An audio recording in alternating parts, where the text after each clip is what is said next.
Hello everyone, this is the beta overview for Mouse & Blade Bannerlord 1.2.0. It's been months since we had a decent update. Let's quickly get started. Firstly, for crashes, bunch of new crashes, performance improvements, save and load improvements, localization improvements.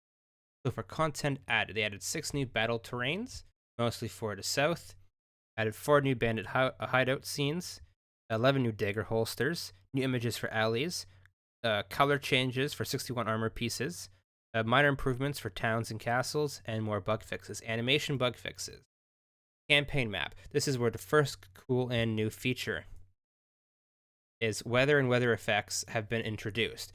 So now you can have rain, snowy maps, decreased infantry and cavalry bonuses, preparation times.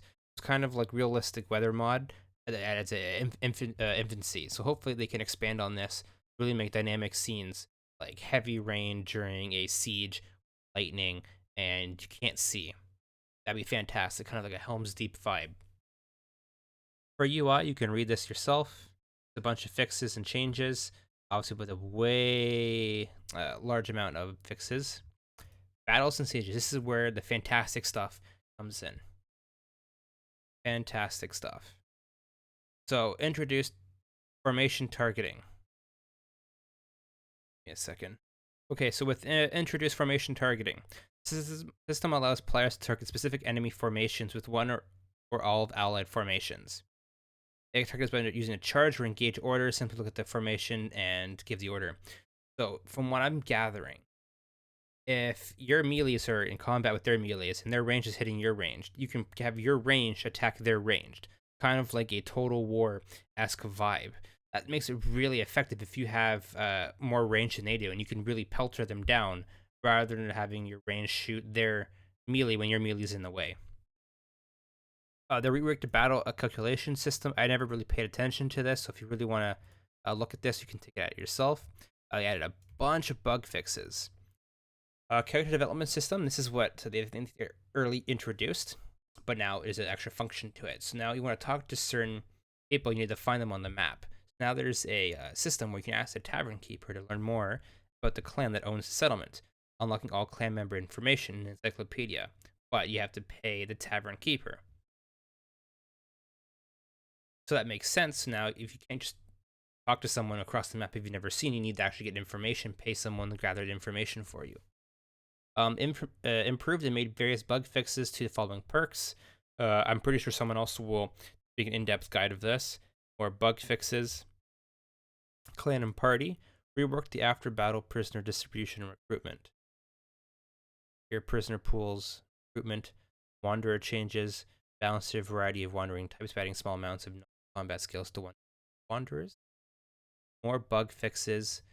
AI can no longer consume mounts while upgrading. So it's just a lot more quality of life. Armies, visuals, and bug fixes. Kingdoms in diplomacy, more bug fixes. Kingdoms that lose all their fiefs no longer linger around, instead they get destroyed. So rather than having that one party that constantly attacks you over and over again, once their fiefs are gone, they're donezo. This is another thing which I do like. Economy and trade. There are mods that do expand on this. Good introduction. This feature expands on the existing workshop mechanics to seek and provide you with new trade gameplay loop. The ability to provide owned workshops with raw resources, as well as the ability to collect processed goods from them. So now you can actually provide goods to your workshop at a cheaper rate than them buying it. Warehouses are storage units with limited stock capacity, and you can stock any item, so you also have stock. If you want to put items in a certain city and you don't want to risk losing it in a fight, put it into your warehouse. Workshops cannot be purchased directly from notables. Dialogues, bug fixes. Crafting, obviously, there's modifiers have the parameters increase or decrease based on the modifier. There's difficulties from like poor, inferior, common, fine, masterwork, legendary. Obviously, prefixes, fix bugs. More bugs, settlement actions, and just a cooldown for hideouts. I don't really pay attention to quests, but they added a few new quests here and a bunch of fixes. Conversations, upgraded body animations, which those animations currently are pretty static. Bug fixes as well. and a bunch of more bug fixes. For multiplayer, obviously you can read this yourself. I don't really do multiplayer. And for both, more crashes fixes, bug fixes, audio rebalancing and fixes, UI fixes, animation fixes, combat fixes, and with combat, you can actually pushable siege ladders. Siege ladders can now be pushed back even with the agents climbing on them. This can be done by the player or an AI agent until the climbers reach a certain height. The action of pushing the ladder back can be cancelled by attacking the pushing agent. So we can push the tower back. Reworked in melee AI combat, AI troops will now fight less recklessly, on average increasing the duration of combat. This is actually really good because if your units will just run out, they'll just die. Now they play a little more safe. Agents now also detect risks becoming surrounded by multiple enemies and attempt to escape such situations. And agents will not preemptively raise their shields when moving towards enemies they're preparing to shoot a projectile at them. And I think there's another one where they'll also get out of the way, for ranged units.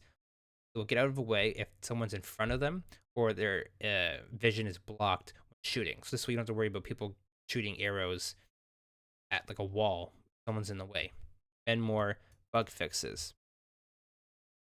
Obviously, extended gamepad support, and for modding for modders, a bunch of new additions, especially with like a new category called music, and they can add music directly into the game a lot easier. That was a quick overview. 2-3 big additions, which could probably be expanded on with other mods. So stay tuned and enjoy.